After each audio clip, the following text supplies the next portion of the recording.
un culte dominical auquel je prends part régulièrement dans cette paroisse, puisque je suis ressortissant de cette paroisse, je suis membre de cette paroisse. Donc c'était d'abord pour venir répondre à mon devoir de chrétien, et comme je le fais habituellement, toutes les fois que j'en ai l'occasion. Maintenant qu'aujourd'hui, la paroisse s'est donné un sens particulier à cela, profitant de ce que c'est le premier dimanche après ma nomination en tant que Premier ministre chef du gouvernement, et que les frères et sœurs de la paroisse aient pensé rendre ce moment de grâce à Dieu, mais je ne peux que me satisfaire de prières que j'ai reçues de mes frères et sœurs. Si vous avez suivi le président de la République dans son discours d'investiture, il avait reconnu les sacrifices consentis par le peuple congolais pendant cette période de crise économique et sanitaire, surtout pendant la période de crise sanitaire.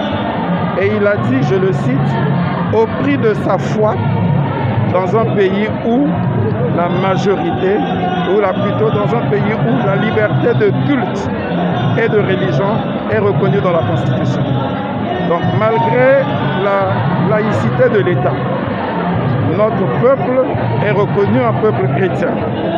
Notre peuple sait que si l'Éternel ne bâtit la maison, c'est en vain que travaille le maçon. Si l'Éternel ne garde la ville, c'est en vain que veille la sentinelle.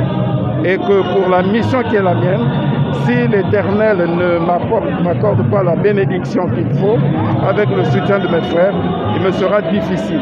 D'ailleurs, il est dit, heureuse la nation dont l'Éternel est Dieu.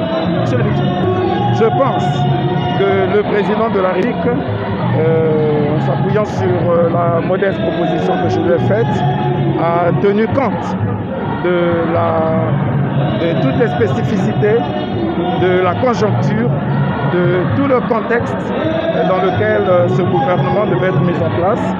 Et il a une parfaite connaissance des hommes. Il a pensé que, comme vous le savez, toute autorité vient de Dieu. Les hommes qu'il vient de nommer, les hommes et les femmes qu'il vient de nommer, sont une inspiration divine et qu'ils ont tous les atouts nécessaires, toutes les qualités nécessaires pour conduire à bien la mission qu'il nous a confiée. Il est possible, le choix des hommes est toujours difficile, vous le savez.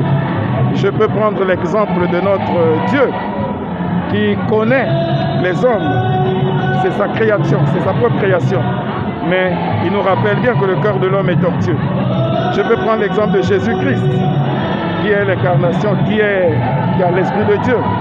Mais quand il a choisi ses apôtres, il a choisi Judas qui l'a trahi, il a choisi Pierre qui l'a renié, il a choisi Thomas qui n'a pas cru en lui.